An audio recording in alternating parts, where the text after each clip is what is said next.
RP of a prism, that is the resolving power of a prism. To determine RP of a prism by using spectrometer and mercury source. Aim of the experiment is nothing but to determine RP of a prism by using spectrometer and mercury source.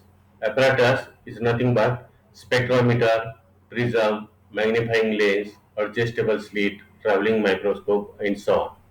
This is the ray diagram of RP of a prism. Okay. Then the formula for this experiment, that is to determine RP of prism, the formula is lambda by d lambda. This is theoretical formula. That is, theoretical value of RP of prism can be obtained by using this formula lambda by d lambda. Lambda कसा काढतोय आपण बघा. Lambda equal to lambda 1 plus lambda 2 bye 2. तर yellow doublet या ठिकाणी आपल्याला काय मिळते, या ठिकाणी येलोच्या दोन लाईन मिळते. We get two lines of yellow color. The wavelength of first color is 5790 angstrom minute and the wavelength of second color is 5769 angstrom minute. Then mean wavelength lambda can be obtained lambda 1 plus lambda 2 by 2 and d lambda can be obtained, that is lambda 1 minus lambda 2. By using these two values we can determine lambda by d lambda and we get theoretical RP of prism, that is first result. Then practical RP of prism or by calculation RP of prism can be determined by using this formula 4BA sin of theta by 2 divided by lambda cube cos of theta plus delta m by 2. Theta is nothing but angle of prism, B is nothing but Cauchy's constant, and A is nothing but slit width. Okay, delta m is nothing but angle of minimum deviation which is obtained from observation table, and lambda, that is mean value. Okay, by using this formula we can determine, that is RP of prism by calculation. Okay, then observations. Cauchy's constant B 9.1 into 10 raised to minus 11. Angle of prism theta 60 degree आहे हा 60 degree. LC of spectrometer. LC of spectrometer. आता बघा actual setup आपला एक्सपेरिमेंटचा कसा आहे, असा असतो. हा तुमचा स्पेक्ट्रोमीटर आहे, हा मर्क्युरी सोर्स आहे, या ठिकाणी हा कॉलिमीटर हा कॉलिमीटर आणि हा टोटल टेलिस्कोप.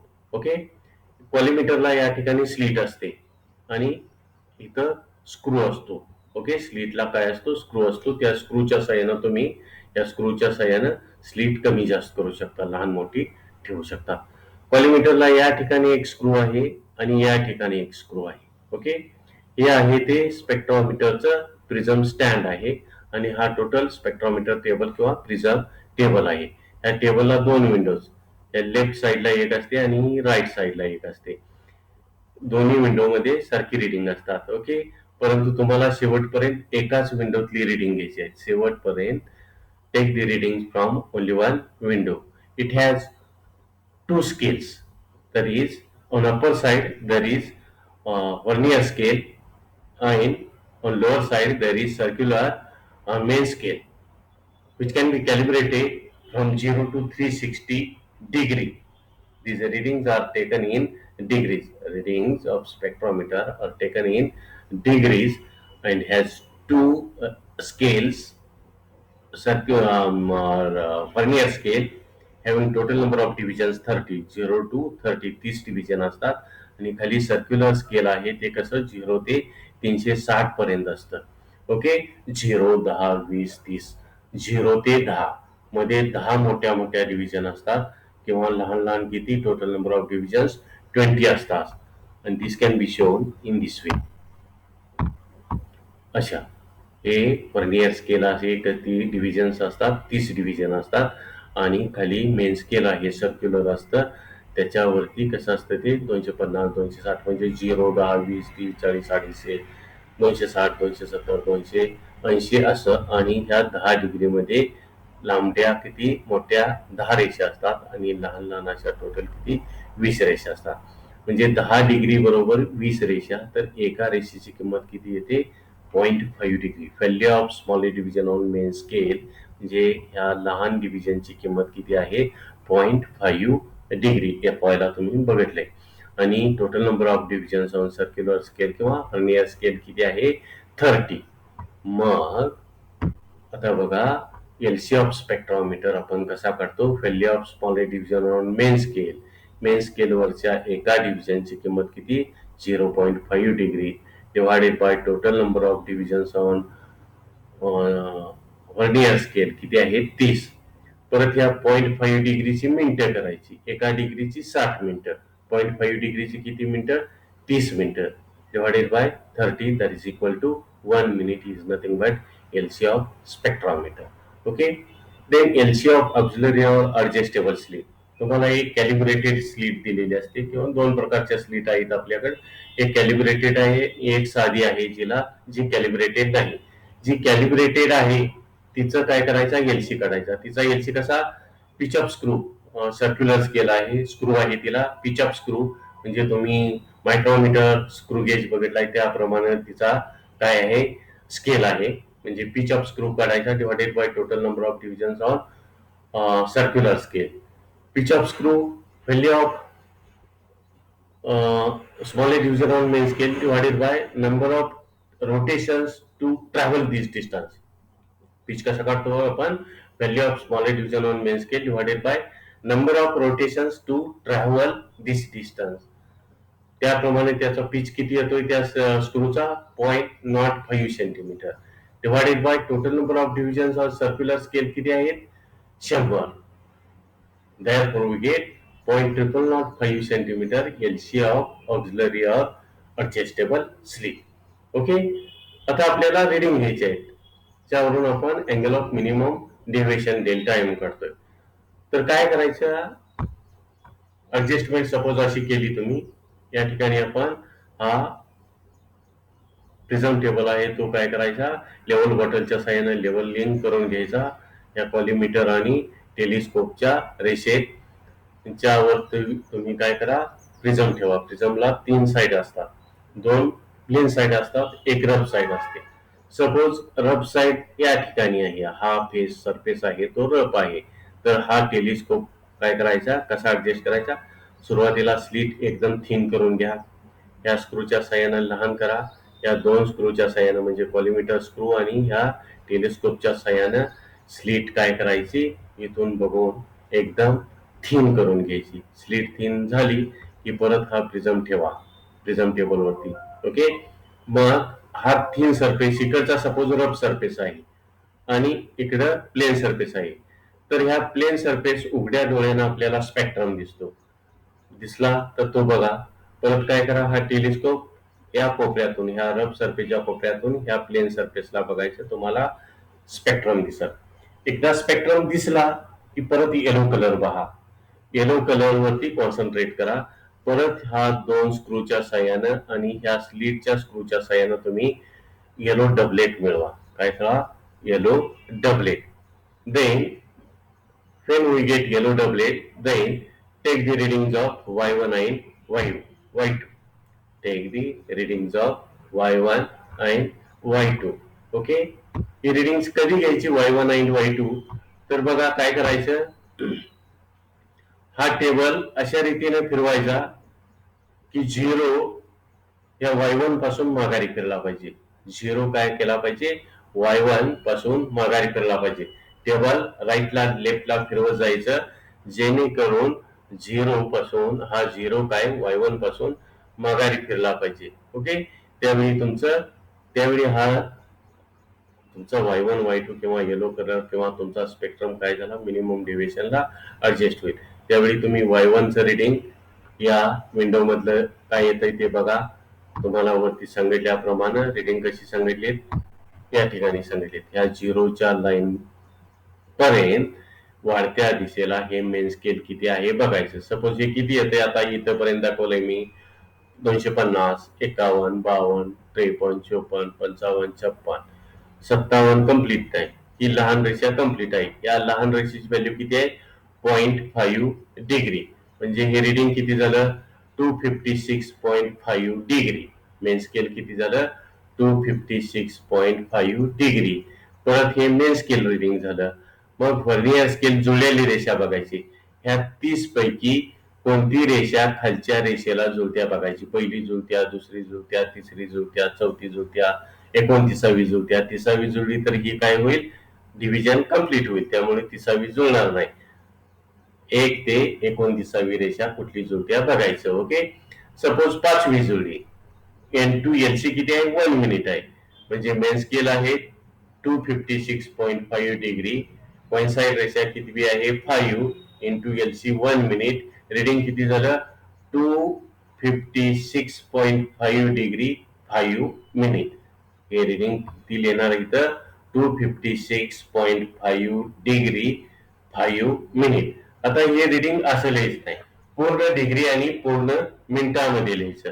म्हणजे कसं होईल, 256 डिग्री त्या 0.5 डिग्रीची मिनिटं करायची, किती, 30 मिनिटं. आणि पुढची आलेली 5 मिनिटं किती झाली, 35 मिनिट्स झाली.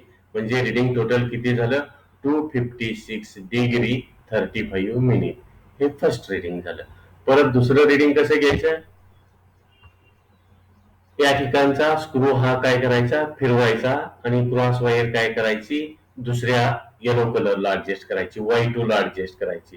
क्रॉस वायर बरोबर Y2 ला ऍडजस्ट झाली की परत ह्या विंडोतलं रिडिंग आता जसं ह्या पद्धतीनं बघितलं त्या पद्धतीनं रिडिंग बघायचं.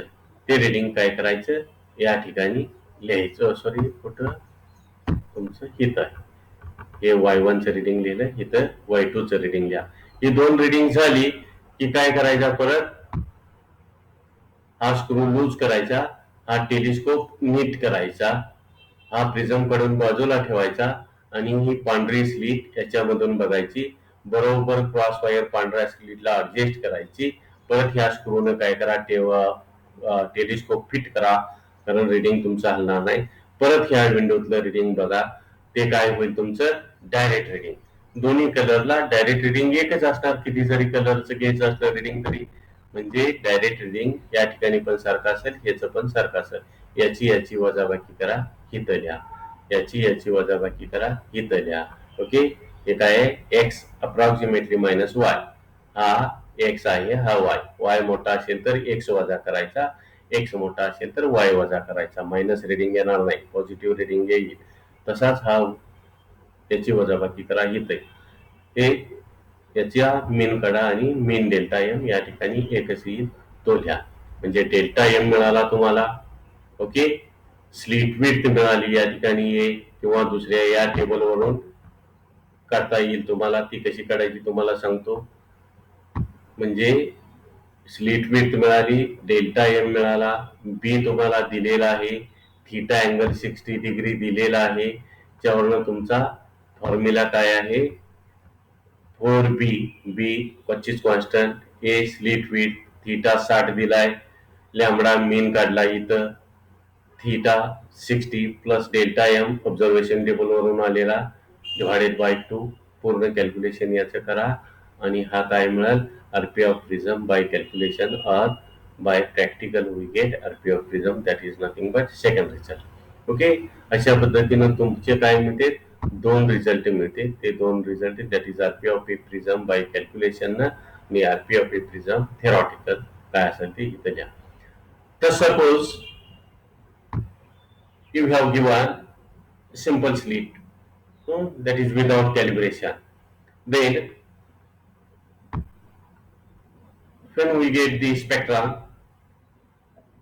then get or obtain yellow doublet by adjusting telescope screw and collimator screw, also the screw of the slit. Then adjust the slit in between telescope and prism, that is here at this position. Okay, first open the screw of the slit and see the complete yellow doublet from the telescope. Okay, then minimize the slit with the help of its screw and adjust yellow doublet just resolved. Yellow doublet just resolved. Okay, then take the slit outside and place in front of the microscope, traveling microscope. Okay, then we get white patch. Hmm? ती स्लीटची width आहे ती आपल्याला पांढरा patch मिळणार. त्यावरून काय करा, परत ट्रॅव्हलिंग मायक्रोस्कोपचा तुम्हाला एलसी माहित आहे, 11वी पासून पाहताय. 0.001 सेंटीमीटर. ट्रॅव्हलिंग मायक्रोस्कोपला सुद्धा हॉरिझॉन्टल आणि व्हर्टिकल स्केल असतात. दोन्ही स्केल सारखे असतात. हॉरिझॉन्टल स्केलचं तुम्हाला रिडिंग घ्यायचं आहे. मग त्यावरती काय असतं, एका रेषेची मेन स्केलवरच्या व्हॅल्यू किती आहे, 0.05 सेंटीमीटर आणि व्हर्नियर वरती 50 रेषा असतात. त्यानुसार काय करायचं तुम्ही, total reading equal to MSR main scale reading plus जुळलेली रेषा इंटू LCच्या साह्याने एका साईडचं त्या पांढऱ्या पॅचच्या रिडिंग घ्यायचं, या ठिकाणी लिहायचं. परत दुसऱ्या साईडचं रिडिंग घ्या, या ठिकाणी लिहा. वजाबाकी करून तुम्हाला हा स्मॉल ए स्लीट विड्थ मिळेल. ती स्लीट विड्थ तुम्ही काय करा, फॉर्म्युल्यात वापरू शकता. या ठिकाणी ही साधी स्लीट दिल्यानंतर जर तुम्हाला कॅलिब्रेटेड स्लीट दिलेली असेल तर तुम्ही काय करायचे आहे, या ठिकाणी main scale reading plus VSR जुळलेली रेषा स्लीट वरतीच आहे. ट्रॅव्हलिंग मायक्रोस्कोप यूज करायची गरज नाही. इंटू LC स्लीटचा LC काढलाय 0.005. मग तिचं रिडिंग कसं घ्यायचं बघा. ज्यावेळी येलो डबलेटची 2 रिडिंग तुमची होतील त्यावेळी शेवटी परत ती स्लीट स्टँडला लावा. या ठिकाणी ऍडजस्ट करा. ऍडजस्ट केल्यानंतर सुरुवातीला स्लीटच्या स्क्रूनं स्लीट मोठी करा. येलो डबलेट आहे अशी बघा स्लीट लावल्यानंतर टेलिस्कोप मधून. परत स्लीटचा स्क्रू अशा पद्धतीने कमी करा की येलो डबलेट जास्त रिझॉल्व्ड आहे. सिंगलेट आपल्याला जास्त सिंगलेट दिसली पाहिजे. मग ती स्लीट बाहेर काढा. बाहेर काढून तिचं मेन स्केल किती आहे बघा. तिच्यावर स्केल आहे ट्रॅव्हलिंग मायक्रोस्कोपची, त्यावेळी गरज नाही. तर ते स्केल बघा किती आहे.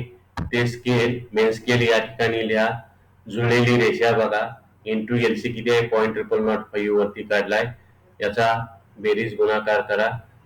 त्यावरून तुम्हाला स्लीट विड्थ A मिळेल. ही विड्थ तुम्ही फॉर्म्युल्यात वापरू शकता आणि काय काढू शकता, RP ऑफ प्रिझम या फॉर्म्युल्यावरून काढू शकता. ओके, अशा पद्धतीने तुम्हाला काय मिळतील, 2 रिझल्ट मिळतील. RP of prism by calculation आणि RP of prism that is by theoretical. Okay, या ठिकाणी आपण थांबू. Okay, thank you.